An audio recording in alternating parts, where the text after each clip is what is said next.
Good morning student, this is your business study class of 11th। Poonam Gandhi की book हमारी business study की 11th class की चल रही है, वीके पब्लिकेशन की। ठीक है बेटा, इसका लास्ट चैप्टर हमारा चल रहा है इंटरनेशनल बिजनेस। मैंने आपको इंटरनेशनल बिजनेस में पढ़ाया हुआ है। ठीक है, कल जो हमारा टॉपिक था उससे आगे हम आज चलेंगे। चैप्टर एंड की ओर है हमारा, ज्यादा बड़ा चैप्टर नहीं है। ठीक है बेटा, कल हमारा चल रहा था बेनिफिट्स ऑफ इंटरनेशनल बिजनेस, और जिसमें मैंने आपको 6.1 वाली पॉइंट पढ़ाया था, बेनिफिट्स टू नेशन। नेशन के लिए क्या क्या बेनिफिट्स हैं। ठीक है बेटा, ये पढ़ाया था ना। चलिए आज उसी बारे में बात करते हैं। नेक्स्ट पॉइंट, बुक खोल लीजिए जरूर। जब भी आप पढ़ेंगे आपके सामने बुक जरूर खुली होनी चाहिए बेटा। ठीक है, आपको बिना बुक के कुछ समझ में नहीं आएगा कि मैं कहाँ से बोल रहा हूँ, है ना। फिर तो ऐसा लगेगा ना कि मैं कुछ बोलने चले जा रहा हूँ, आप सुने जा रहे हैं। तो ठीक है, बेनिफिट्स टू फर्म, क्या फर्म के लिए क्या क्या फायदे हैं, किसके, इंटरनेशनल बिजनेस के, फर्म के नजरिए से। ठीक है बेटे, prospect for higher profit. Generally international business is more profitable than the domestic business. Generally, आमतौर पर एक घरेलू बिजनेस जो होता है, हमारा घर का बिजनेस जो होता है इंडिया से इंडिया में, उसके मुकाबले अगर इंटरनेशनल बिजनेस का प्रॉफिट देखो तो वो हमेशा ज्यादा रहता है। तो फर्म के लिए क्या फायदा है अगर इंटरनेशनल बिजनेस करेगा, तो उसमें इनकम ज्यादा होगी, प्रॉफिट ज्यादा होगा उसको। When the price is domestic market are low, then the firm can sell at high price in international market in the country where price are high, है ना। तो इंटरनेशनल बिजनेस में क्या कर सकती है वो, जहां पर उसको रेट ज्यादा मिलता है वो वहां। ठीक है, ये तो बहुत जरूरी चीज है, इसके बिना कुछ नहीं होता है। ठीक है, आगे इंक्रीज कैपेसिटी यूटिलाइजेशन। देखिए बेटा, companies involve in external trade increase their production capacity.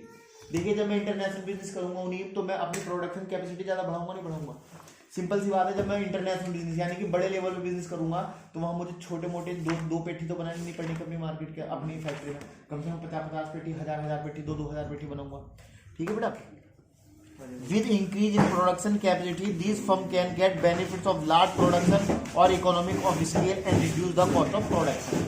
और अपनी क्या करनी पड़ती है, अपनी जितना अच्छा मैं जितना बड़ा माल बनाऊंगा उतनी मेरी कॉस्ट कम हो जाएगी। इसका एक एग्जांपल मैं तुम्हें भी बहुत सुंदर सा देता हूँ, reduce.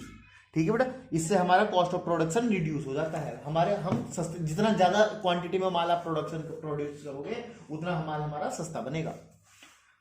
Prospect for growth, when the demand of the products started in domestic countries, then such firms can enhance their business by approaching international market। जब उसका बिजनेस घरेलू, इंटरनेशनल ना करके मतलब घरेलू नेशन में ही, इंडिया में ही किसी भी कंट्री में ही चलना शुरू हो जाता है, तो फिर वो क्या करता है बेटा, अपनी ग्रोथ करने के लिए, अपना बिजनेस बढ़ाने के लिए क्या करता है, इंटरनेशनल मार्केट को ट्राई करना शुरू कर देता है।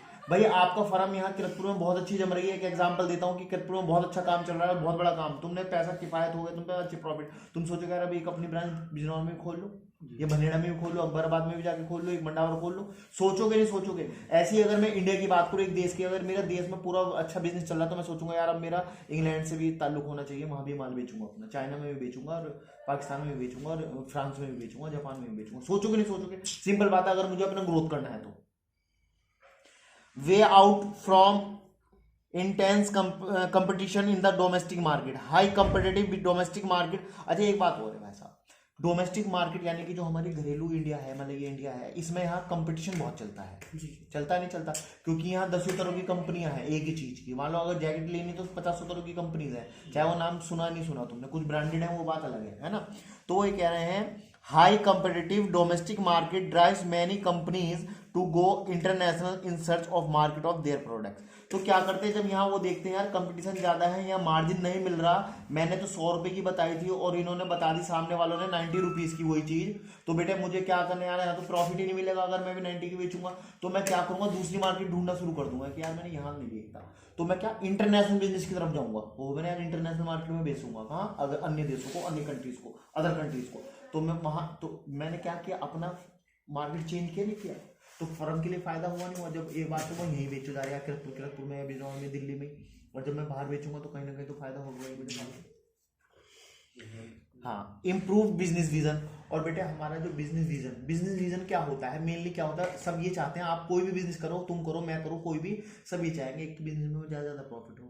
आज हमारा छोटा स्केल पे बिजनेस है, कल को बड़े स्केल पे हो। आज किरतपुर में, कल को बिजनौर में भी हो, फिर दिल्ली में फैल जाए, फिर इंटरनेट, फिर अन्य देशों में, अन्य जो एमएनसीज होती है, मल्टीनेशनल कंपनीज होती हैं, पहले तो वो इंडिया में ही तो बिजनेस करती हैं, फिर क्या करती हैं, अन्य जो दूसरे देश होते हैं उसमें भी अपना बिजनेस फैला देती हैं। ठीक है, तो इस तरह से, तो ये हेडिंग है हमारे बेनिफिट टू फर्म्स। क्या क्या? Prospect for higher profit, increase capacity utilization, prospect for growth, way out from intense competition in the domestic market, और इम्प्रूव बिजनेस विजन, जो हमारा इम्प्रूव हो जाता है बिजनेस विजन। ठीक है बेटा, इस तरह से। और अगर इसमें बात आपकी कोई ऐसी बात है जो आपकी समझ में ना आई हो तो मैं आपको फोन पे भी बता दूंगा, स्कूल पे आके पूछ लीजिए, कोई परेशानी नहीं है। लेकिन आप अपने सामने बुक रखें और जब पढ़ें, ये मेरा कहना है आपसे। बुक रखें और जब ही पढ़ें, कोई भी प्रॉब्लम आती है किसी भी तरह की तो आप मुझे कॉन्टेक्ट कर सकते हैं, बिल्कुल फ्री है ना। ठीक है बेटा, ओके बेटा, थैंक यू।